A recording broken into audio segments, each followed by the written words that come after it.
तो मैंने बताया बच्चे कि ये प्रोजेक्टाइल मोशन का इक्वेशन है y बराबर x tan theta minus gx square by 2u square cos का थीटा किसका इक्वेशन है? प्रोजेक्टाइल मोशन का, है ना, प्रक्षेप्य गति का ये इक्वेशन समीकरण है। बात सही है। अब यहाँ पर ना एक चीज मैं बताता हूँ बच्चे, जब हम 1D मोशन कर रहे थे, है ना, 1D किसी पार्टिकल को सीधा फेंक रहे थे, है ना, तो सीधा फेंक रहे थे तो क्या हो रहा था? सीधा फेंक रहे थे तो क्या हो रहा था कि भाई वो सरल रेखा में चल रहा था, स्ट्रेट लाइन में चल रहा था। अब मुद्दा ये है कि जब किसी पार्टिकल को आप प्रोजेक्टाइल मोशन कराते हो, मतलब प्रोजेक्ट करते हो, तो वो उसका पाथ कौन सा होगा? उसका पाथ क्या होगा? आप समझ पा रहे हो? तो उसका पाथ हम कैसे निर्धारित करेंगे, कैसे बताएंगे? तो बेटा देखो, यहाँ पर हमने इक्वेशन लिख डाला है y बराबर x tan theta minus gx square by 2u square cos का थीटा। इसी इक्वेशन की मदद से हम बताएंगे कि इसका पाथ कैसा होगा। आप समझ पा रहे हो? एक बात बताओ, हमने तुमको सिखाया था, हमने बहुत अच्छे तरीके से आपको बताया कि y proportional to x square, y proportional to x square. बात सही, मैंने लिखा बच्चे y proportional to x square. बता सकते हो किसका इक्वेशन है? किसका इक्वेशन है ये? नहीं पता। y proportional to x square किसका इक्वेशन है?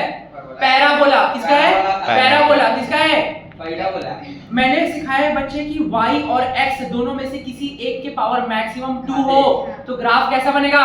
पैराबोला। कैसा बनेगा? पैराबोला।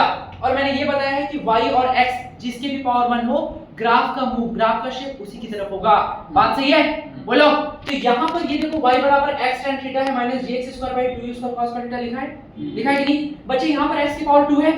एक बात तो क्लियर हो गया कि ये जो इक्वेशन है, जो समीकरण है, इसका पाथ कैसा होगा? पैराबोला। पैराबोला। ये फिक्स है। यानी ये प्रूफ हो गया कि प्रोजेक्टाइल मोशन, प्रक्षेप्य गति का जो पाथ होगा कैसा होगा?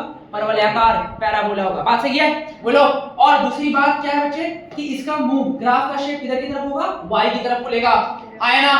किधर की तरफ खुलेगा बेटा? इधर ध्यान दो। किधर की तरफ खुलेगा? y की तरफ। तो बच्चे यहाँ पर मैं एक समीकरण लिखने जा रहा हूँ, इक्वेशन लिखने जा रहा हूँ, y बराबर ax minus bx स्क्वायर। लिख दिया। किसी को कोई तकलीफ है क्या? किसी को कोई प्रॉब्लम है क्या? y बराबर ax minus bx स्क्वायर हमने लिख दिया, नो प्रॉब्लम। बात सही है। तो यहाँ पे ax minus bx स्क्वायर लिखा, तो हम क्या करने जा रहे हैं? इसको माना इक्वेशन 1, इसको माना इक्वेशन 2। अब बच्चे नीट के एग्जाम में और हमारे बोर्ड में, अभी हम नीट की बात कर रहे हैं, तो नीट में क्वेश्चन आता है कि अगर y बराबर ax minus bx स्क्वायर दिया है तो तुम मुझे प्रोजेक्टेड एंगल यानी कि प्रक्षेपण कोण बता दो, किस एंगल पे पार्टिकल को प्रोजेक्ट किया गया है, और प्रोजेक्टेड वेलोसिटी बता दो, यानी किस वेलोसिटी से, किस वेग से पार्टिकल को फेंका गया है। आप समझ पा रहे हो? इस समीकरण दे देगा, ये समीकरण, और यहाँ पे a और b का कुछ वैल्यू दे देगा। दरअसल a और b कांस्टेंट है। a और b क्या है? कांस्टेंट। यहाँ पे मुझे ये प्रोजेक्टेड एंगल और प्रोजेक्टेड वेलोसिटी बताना है। कैसे बताओगे बेटा? यहाँ पर दोनों को कंपेयर करोगे, दोनों की तुलना करोगे। x tan theta minus gx square by 2u square cos का थीटा से कंपेयर करो। यहाँ पे देखो x का जो कोएफिशिएंट है tan थीटा, देखो x के बाजू में क्या है? यहाँ पे x के बाजू में क्या है? तो क्या tan थीटा को a के बराबर कर सकते हैं? पक्का नहीं कर सकते? बोलना। हाँ, tan थीटा किसके बराबर हो जाएगा? a के बराबर। किसके बराबर? tan थीटा a के बराबर हो जाएगा, यानी थीटा कोण, थीटा एंगल किसके बराबर हो जाएगा? tan inverse a। जानते हो कि नहीं? tan थीटा जब a हो जाएगा तो थीटा ना, ये tan ना इधर राइट साइड में आता है, तो वो tan इनवर्स हो जाता है। इनवर्स फंक्शन है, इसको हिंदी में बोलते हैं प्रतिलोम फलन। इनवर्स फंक्शन, तो थीटा हो जाएगा tan इनवर्स a, यानी थीटा क्या है? प्रोजेक्टेड एंगल है। क्या है थीटा? tan inverse a।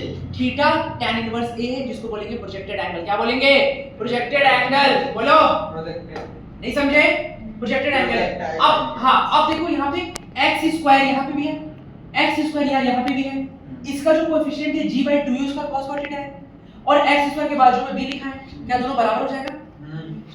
यहाँ पे x स्क्वायर के बाजू में b है, यहाँ पे x स्क्वायर के बाजू में g by 2u square cos का थीटा है। दोनों बराबर होगा कि नहीं? होगा। यानी कि मैं लिख सकता हूँ, नहीं दिख रहा देखो, अबे देखना, x स्क्वायर के बाजू में b है, यहाँ पे x स्क्वायर के बाजू में g by 2u square cos का थीटा है, यानी कि मैं लिख सकता हूँ g by 2u square cos square theta बराबर b। हाँ या ना? बोलो। हाँ। लिख सकता हूँ? अरे हाँ या ना? अगर मैं लिख सकता हूँ बच्चे, तो मैं यहाँ पे ये भी कर सकता हूँ, ये u को मैं इधर भेज सकता हूँ, u स्क्वायर बराबर g by 2b cos square theta. अरे बोलो। लिख सकता हूँ? तो बच्चे u स्क्वायर क्या हो जाएगा? g by 2b। अच्छा, 1 by cos थीटा क्या होता है? 1 by cos theta 1 by cos क्या होता है? sec theta. 1 by cos क्या होता है? सेक मार डालूंगा, याद रखना। 1 by cos क्या होता है? sec theta. 1 by cos क्या होता है? sec theta. यानी 1 by cos स्क्वायर थीटा क्या हो जाएगा? sec square theta. अरे बोलो। मालूम है? और sec square theta tan square theta में रिलेशन जानते हो क्या होता है? sec स्क्वायर थीटा होता है 1 प्लस tan स्क्वायर थीटा। क्या होता है? sec स्क्वायर थीटा होता है 1 प्लस tan स्क्वायर थीटा। जो इसका कोण है 1 प्लस, ऐसा टाइप है ना? u स्क्वायर बराबर g by 2b sec square theta होता है 1 प्लस tan स्क्वायर थीटा। अरे नहीं आया क्या? पक्का ना भाई? श्योर हो ना भाई? अरे बोलो। तो g by 2b 1 plus tan square theta. ये देखो tan थीटा यहाँ पे क्या है? tan थीटा क्या है? a। tan थीटा क्या है? a। यानी u स्क्वायर क्या हो जाएगा बच्चे? g by 2b 1 plus a square. बोलो। स्क्वायर। अरे नहीं आया? स्क्वायर। तो बच्चे यहाँ से u कितना आ जाएगा? u देखो अंडर रूट करड़ी के अंदर g by 2b 1 plus a square. बात सही है? यानी बच्चे तुम्हारे नीट में अगर ऐसा सवाल आता है कि सर y बराबर ax minus bx square type का समीकरण है, इक्वेशन है, तो तुमको बोलेगा प्रोजेक्टेड एंगल निकालने के लिए प्रक्षेपण कोण tan inverse a, projected velocity बोलेगा, अंडर रूट के अंदर g 1 plus a square by 2b। Direct सवाल आता है, डायरेक्ट आंसर आएगा, हमें सॉल्व करने की जरूरत नहीं पड़ेगी। उसमें मुझे रिजल्ट याद है, u होता है under root g 1 plus a square by 2b, projected angle फिर tan इनवर्स a, सीधा आंसर आएगा। क्लियर है? चलो ठीक है।